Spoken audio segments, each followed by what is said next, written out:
Hello, and welcome back to Gospel First. And today we're going to be studying Matthew chapter 19 and 20, Mark 10, and Luke 18. Now, have you ever noticed how easy it is to pull things apart, but how hard it is to hold them together? Relationships, faith, commitment.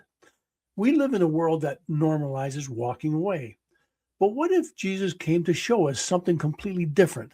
Not how to divide, but how to bind. Today, we step into a moment where people tried to trap Jesus with a question about divorce, and instead, he revealed something far deeper about the heart of God. So let's find out what he revealed.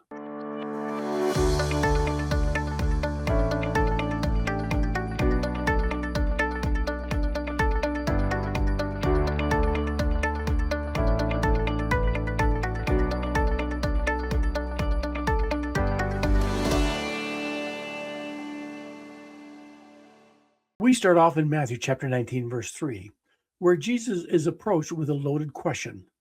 Is it lawful for a man to divorce his wife for any and every reason? Now, this was not an honest question.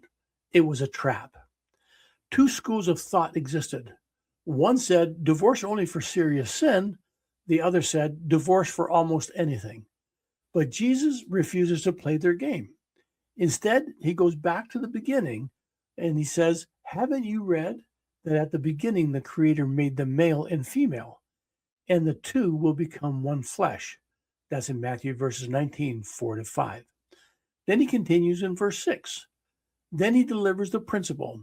Therefore, what God has joined together, let no man separate. Now, Jesus shifts the conversation from permission to purpose, from legal debate to covenant unity. The Pharisees focused on how to exit relationships, while Jesus focused on how to become one. Now, let me bring this into real life. A man once shared that after 25 years of marriage, he and his wife hit a breaking point. They were not yelling anymore. They were not even fighting.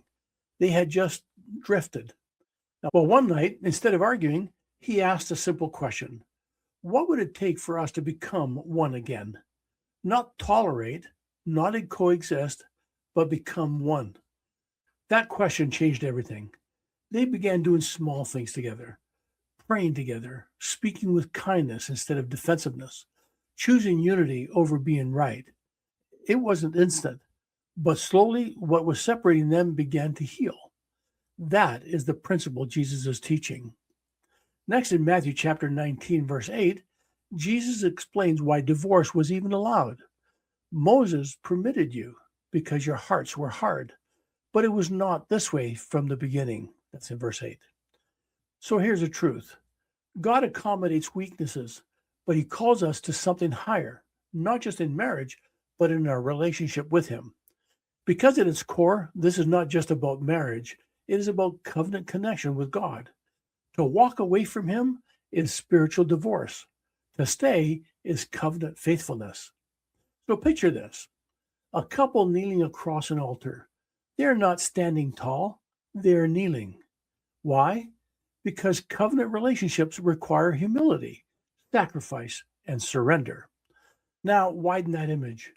That is you and God. So here's the question to take with you.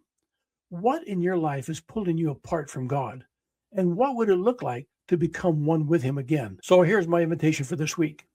Identify one relationship to strengthen. Identify one area where you choose unity over division. And turn your heart back toward God, because Jesus did not come to divide your life. He came to make you whole. That's it for today. Thank you for staying faithful to the journey.